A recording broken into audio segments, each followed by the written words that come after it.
I'm so glad to be here, but initially I didn't want to come here though, but I have this big problem that I feel we can work it out together.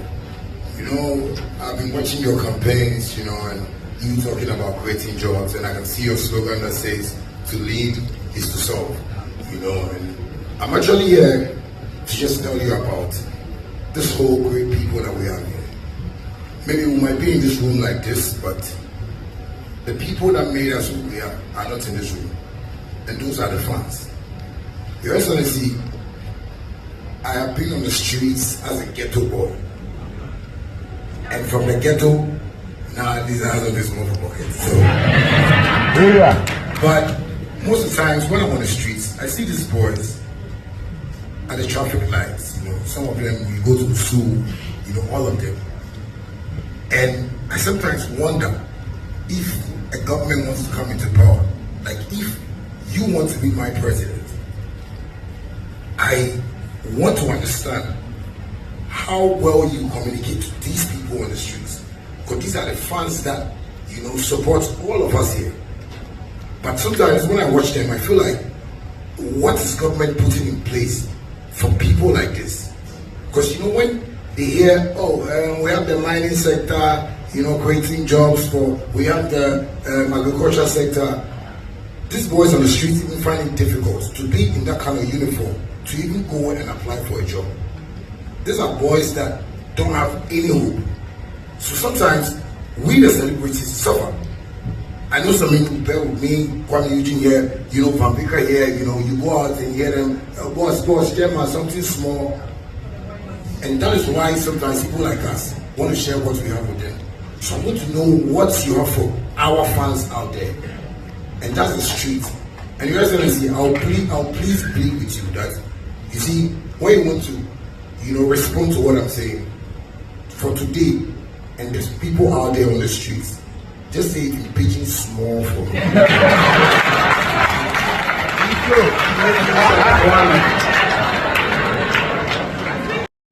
Employ very high numbers of people. And in terms of economic growth for a developing country such as Ghana, it's very clear that these are sectors that we really need to pay attention to if we are going to deal with the issues of economic growth and job creation. They are really growth poles. Unfortunately, over the years, these are sectors where there has been really a lot of underinvestment over the years. And like with everything else, if you don't invest, if you don't sow and you don't nurture, you cannot harvest of anything of significance. And so I think that as I think forward about what we do in this sector, it's very important that we sow and we nurture before we can harvest from the sector. What is very clear and that is established is that we have a huge talent pool in the creative arts sector for Ghana. And God has also given us a lot of sun and beaches and other tourist sites in this country that we can also leverage on for tourism. So it's very, very important, therefore, that for any government, we need to recognize, and I think our government you've seen some of the investments that we've been making over the last few years. We've recognized, and it's important that we recognize even more the importance of investing in the creative arts and in tourism. So we are going to commit a significant public sector investment to support the development of the creative arts and tourism in our country, because I believe that the returns to that investment in terms of job creation is so much better and so big. If I put, say, $100 million worth of investment in the road, and I put $100 million worth of investment in the creative arts sector. I'm telling you that the returns will be higher in the creative arts sector. Much, much higher. And it will build a lot more, create a lot more jobs and so on. And when you look at the sort of investments that we make annually, and then you look at what we put into the creative arts sector, it's very, very minimal in that context. So I want to make a commitment to a significant public sector investment in the creative arts and tourism, and also bringing in the financial muscle of the Development Bank of Ghana, which was established a few years ago under our tenure, to implement a special financing and guarantee support for the sector to support the creation of jobs in this area. And I think it's very, very important that we get the financial system involved in supporting the sector, and that is what I intend to do. What is also, and what has been clear to me in my interaction with many of you in the music area and also in the film area, where we face a problem for our musicians here. There's a lot of talent, our actors and so on. There's a lot of talent, no doubt. But there's a problem in the monetization of the talent. That is the problem. How do we monetize the talent? You make a good song, and we all dance to it and sing it all over the place. But as we enjoy all of that music, or watch all of those films, the payments that are supposed to go to the creators don't take place.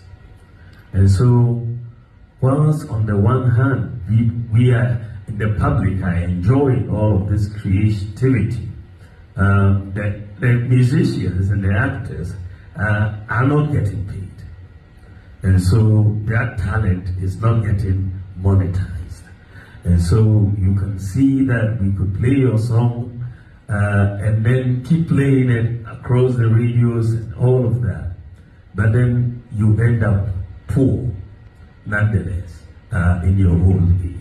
And so this has been a major issue, and we've had a lot of discussions with GAMRO on how we can make sure we can monetize and monitor and monetize this talent. The other area that we have been talking about over the last couple of years has been the streaming platforms for music.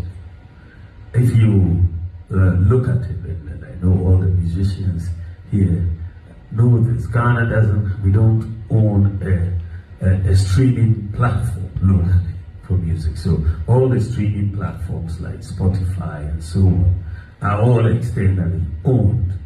And so when we put our music on those platforms, it's not surprising that the returns in terms of the payments that are made to our musicians are very little.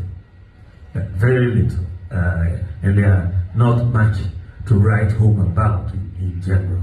And so the issue for us of making sure we have a streaming platform locally for music and put in all the catalogs from A to Z that we can find in Ghana on the platforms. That has been something that has needed to be done for a long time. And so we've been working on this issue. Musica, GAMRO, the music producers, and the private sector, the IT sector. We've been trying to, over the last couple of years, see about putting together a music streaming platform, digital platform for Ghanaian content developers in the creative arts, as I said, to facilitate the tracking, collection, and distribution of royalties in the first place, and also to enable creativeness and assess and manage revenue, and also to help maximize opportunity. Ensure that in 30 seconds everybody has a seat to sit on.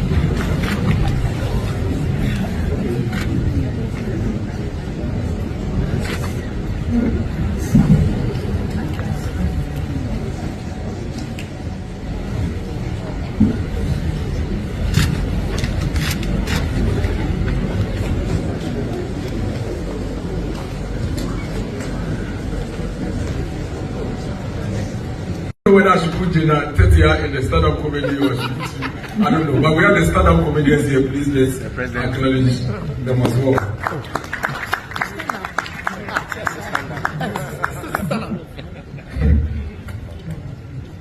We would call Mr. Akwesi Ajimai.